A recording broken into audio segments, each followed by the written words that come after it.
Hello everyone, my name is Ia Elspel. I'm from Danida Fellowship Center. As you might see, I'm here at the Danida Fellowship Center's cafe in Copenhagen. We are delighted to welcome you to this Knowledge in Action talk with the subject of combating a global pandemic. Before we go into the subject, I would really like to encourage you to share your name and the country you are joining from in the chat. If you would like, also please share your LinkedIn profile so we can connect afterwards. Please feel free to post questions and comments in the chat, and we will do our very best to accommodate it during the session.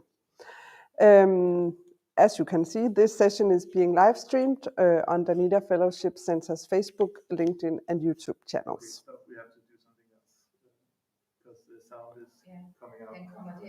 Den kommer ud der. Så skal den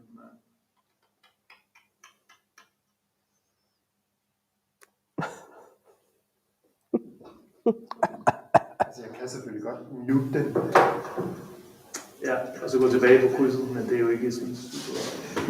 Men kan jeg ikke gå tilbage, inden at kameraet bliver sat på mig? Hvis du muter, nej, ved du hvad vi gør? Hvis du muter den derovre, vi muter den derovre, og så sætter vi min lyd på ude i rummet.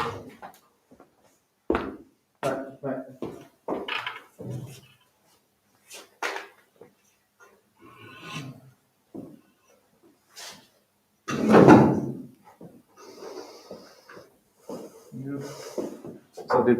Så kommer lyden heroverfra.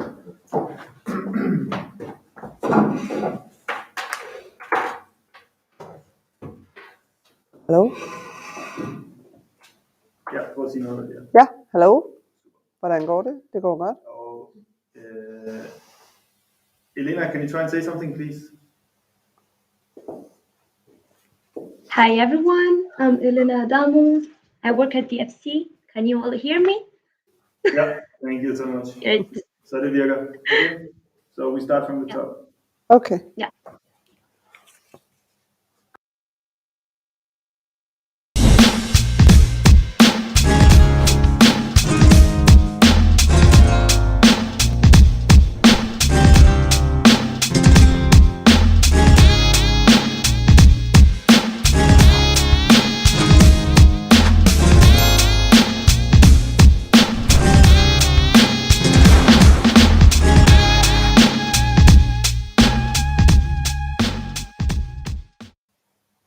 Hello everyone, my name is Ia Elspel. I'm from Danida Fellowship Center.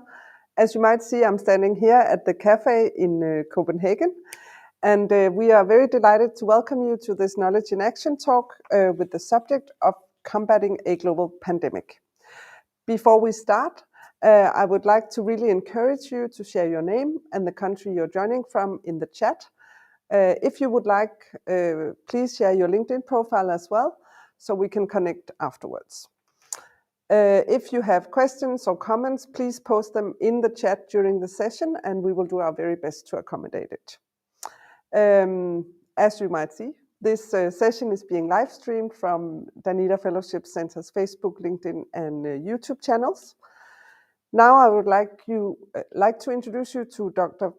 Professor Flemming from Copenhagen University, who is also a board chair of the Consultative Research Committee for Development Studies, who advises the Ministry of Foreign Affairs in Denmark about Danida's support to development research.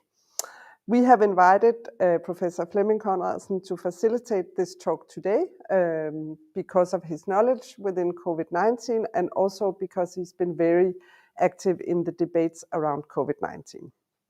Flemming and the rest of the guest speakers will share their global experience around COVID-19, and we have asked them to share 2 key learnings on how to combat a future pandemic. Today, we would also like to welcome Ole Tonke, Danish ambassador in Kenya, Sanyu Kalibala, country manager and communication strategist at Development Media International in Uganda, Catherine Ampe-Briand, who is a Danida alum and Municipal Director of Health Services in Ghana. Then we would like to also introduce you to Talbot Sonda and Happiness Kumburu, who are both PhD fellows at Christian Medical College in Tanzania. That's all for now. I shall return later, and the word is yours, Flemming. Thank you so much, Ia, and also a welcome from my side. It's nice to have such diversity of people presenting experiences from national level and local level. So we have diplomats, and we have people in communication, and people in the wet sciences supporting diagnostics, and of course people in implementation. So more on that later. I'll just give a few minutes overview on where we are in terms of the global perspective. We can see there's a huge difference across the world if we are measuring the impact of the pandemic. Until a few days ago, the map shows the dark red colors where the impact in terms of death per million people has been most severe. And we certainly see that Eastern Europe, Latin America, North America, and generally also Europe has been hard hit. Much less so Africa, certainly sub-Saharan Africa, and large parts of Asia. And one relevant question is, of course, how come this difference? What may explain this difference in COVID-19 related death, for example, comparing Europe and Africa? One very important factor is the difference in demography. We have certainly seen that the disease are impacting much more severe on senior citizens in our society, and also people who live with underlying disease conditions that increase the risk of severity of COVID-19. So this difference is in COVID-19 death is certainly partly explained by the difference in population composition. Also, it's probably a reflection when we are getting data from different parts of the world. It's the number of cases and mortality resulting from COVID-19 is also a result of underreporting. Simply, the capacity to test people is different across the world. Obviously, in addition to this, we would have a number of other factors, but there was just to highlight two we have to keep in mind when we compare different countries. Certainly, the public health response has in many places in Africa been very strong, very early. Some other countries we have seen a response that might have been delayed. So some of these features might also explain the difference.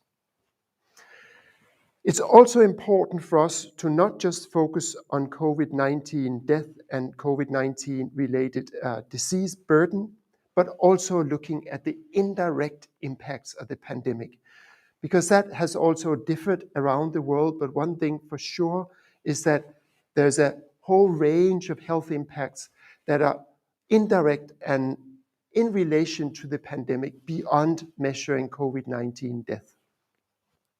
For example, in countries funded under the Global Fund, we see that there are far fewer people who have been treated during 2020 for TB as compared with the year 2019. Also, we have reached far fewer people in terms of HIV/AIDS prevention, and lots of the HIV/AIDS services have declined.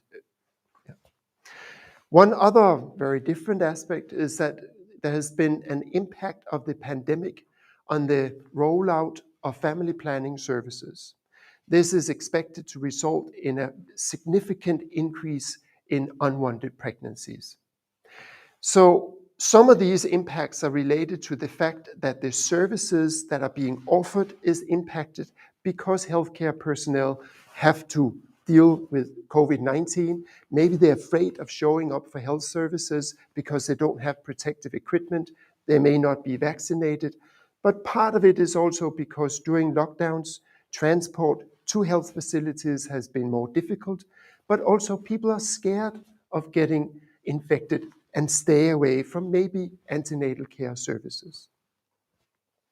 We shouldn't forget also that in addition to looking at COVID-19, there's been a very significant impact on educational achievements, economics, and livelihoods that also in the long run will have wider implications for society, and therefore absolutely essential we jointly combat the pandemic also to offset the impacts, for example, on educational achievements. One measure to capture impact of the pandemic beyond the COVID-19 death is looking at world excess mortality. And sorry, we'll go back one. So we see around the world that the COVID-19 death reported are just a relatively small proportion of the total excess mortality.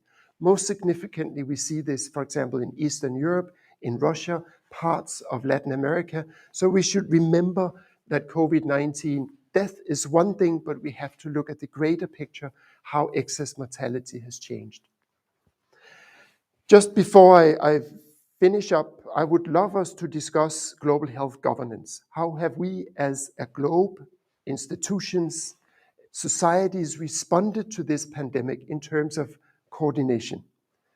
And one feature of this coordination has been how well, for example, we have managed to produce and distribute and get vaccines into the arms of people. There are certainly successes in terms of global health governance, but actually, when it comes to the vaccine rollout, it's not looking pretty. We simply have too many countries, particularly in sub-Saharan Africa, where doses are not reaching in sufficient numbers the communities. Of course, this map in terms of vaccine coverage, although the first and foremost important is lack of doses, it is also vaccine hesitancy. It may also be logistical or managerial issues, but importantly, we have not delivered the number of doses required to protect societies. Last thing is, we'll hear from some of our presenters, and we know from some of our work that research and education is essential to prevent the next pandemic. We need to increase the local capacity for testing, for research, whether clinical, preventive, communicating, or other means of research, building the capacity locally. Same goes for educational institutions. We have to increase the number, constantly increase the quality of our health professional workforce. Thank you so much, and looking forward to the examples from the national level. I actually have a slide on that, so anyway. Yeah, so we'll turn, after this overview at the international level, we'll turn to Catherine, Municipal Director Health Services from Ghana. Please, Catherine, over to you.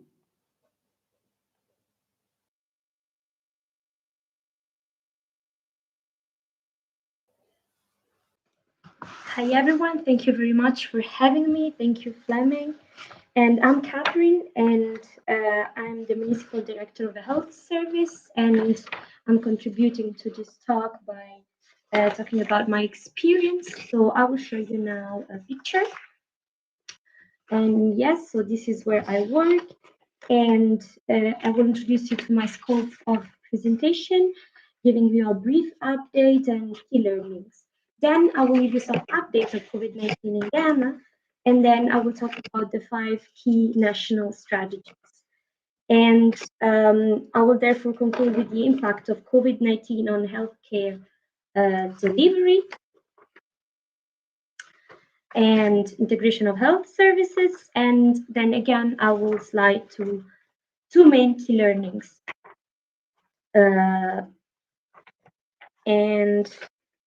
What we learned is also about some do's and don'ts. So about the negative sides, we have capacity building of health workers to be better prepared and blah, blah.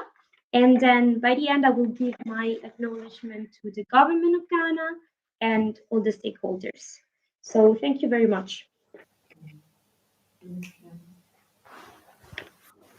Thank you so much, Catherine. Jeg kunne ikke høre hende rigtigt, så det kan godt være, at lyden skal være lidt højere. Var det hendes hele præsentation? Men hvor lang tid havde hun? Hun kørte på 8 minutter. Okay, men var det her 8 minutter? Det var, okay. Ja, okay. Elena, can you try and say something, please? Yeah, should I just talk? Yeah, that's better. Okay. Yes, okay. Stop Elena now. stop now, and Flemming is now saying thank you. Ja, thank you so much, Catherine. And jeg summerer ikke op. Nej. Thank you so much, and we'll now turn to our two colleagues, Happiness and Tolbert from Tanzania. Please continue. I think it's Happiness first.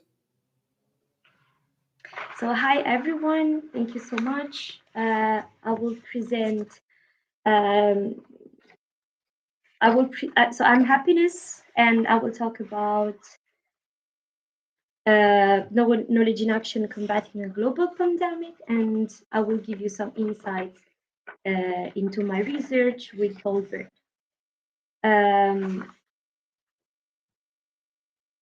So I will talk about how to prepare for the next pandemic and how this issue is non-negotiable. I will give some early warning system for rapid response and some system of monitoring of circulating variants and new variants. And blah, blah, blah. Does Happiness, she does not have a slide sharing? No, Happiness doesn't have slides. So the first is like Happiness is speaking without slides. Okay. Then Happiness gives the word to Talbot. Then Talbot comes on, and then To Talbot. Okay. So Probably that was would be nicer with a picture or something. okay. So yeah. So I will give my experience on how we handled stuff in Tanzania, and now I will give the word to Talbert.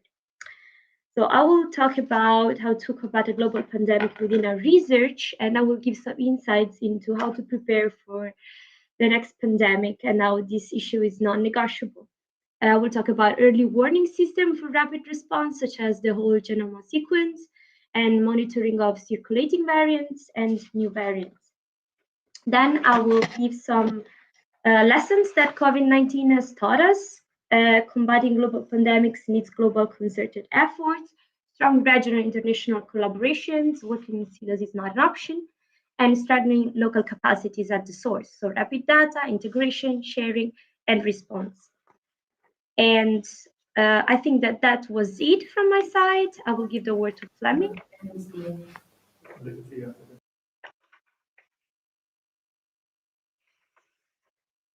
So some lessons. Thank you very much, Talbot. What a great start on today's session. Now we will take a short break, so I shall see you in 5 minutes.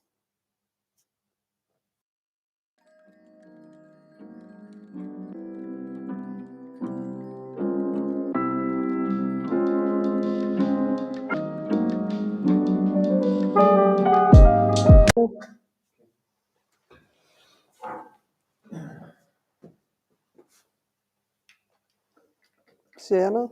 Nej. Okay. Ja, så jeg siger velkommen. Jeg har bedt de andre om at komme på klokken om 6 minutter. På at prøve lyd og video.